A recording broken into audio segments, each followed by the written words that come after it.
লক্ষ্য অর্জনই মানুষকে তার সফলতার চূড়ায় পৌঁছে দেয়। এবারে এক নতুন লক্ষ্য পেয়েছেন বিশ্বের শীর্ষ ধনী যুক্তরাষ্ট্রের ইলন মাস্ক। সেই লক্ষ্য পূরণ করতে পারলে আগামীতে হয়তো তিনিই হবেন বিশ্বের প্রথম ট্রিলিয়নিয়ার বা লাখ কোটি ডলারের সম্মানী পাওয়া প্রধান নির্বাহী কর্মকর্তা।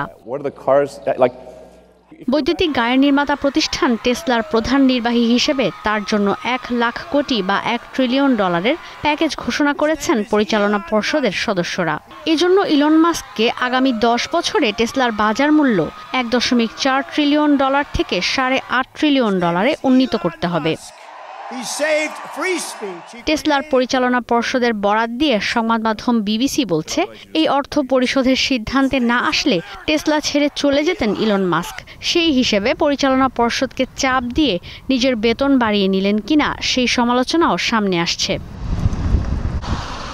নতুন যে লক্ষ্য পেয়েছেন মাস্ক তা অর্জনে 2035 সাল পর্যন্ত প্রতি বছর টেসলার আয় হতে হবে $400 বিলিয়ন করে। প্রস্তুত করতে হবে টেসলার 2 কোটি বৈদ্যুতিক গাড়ি, 1 কোটি স্বয়ংক্রিয় সাবস্ক্রিপশন, 10 লাখ হিউম্যানয়েড রোবট ও 10 লাখ রোবোট্যাক্সি। ব্লুমবার্গ বিলিয়নিয়ার ইন্ডেক্সের তথ্য বলছে, বর্তমানে ইলন মাস্কের মোট সম্পদ $460 বিলিয়ন।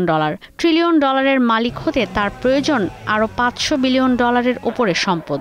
বর্তমানে টেসলার 13% শেয়ারের মালিক মাস্ক। প্যাকেজের পুরো অর্থ পেলে ইলন মাস্ক হবেন বিশ্বের প্রথম ট্রিলিয়নিয়ার। এদিকে 2021 সালে জাতিসংঘের দেয়া তথ্য বলছে, পৃথিবীকে 2030 সালের মধ্যে পুরোপুরি ক্ষুধা মুক্ত করতে প্রতি বছর $40 বিলিয়ন প্রয়োজন, যা ইলন মাস্কের মোট সম্পদের তুলনায় নগণ্য। এমনকি ট্রিলিয়ন ডলারের মালিক হলে তা 2024 সালে বিশ্বের 170টি দেশের মোট জিডিপির চেয়েও বেশি হবে। এর মধ্যে যেমন রয়েছে বাংলাদেশ, তেমনি আছে সুইজারল্যান্ড, সিঙ্গাপুর, নিউজিল্যান্ডের মতো বিলাসবহুল দেশও। ঈশিতা ব্রহ্ম, স্টার নিউজ।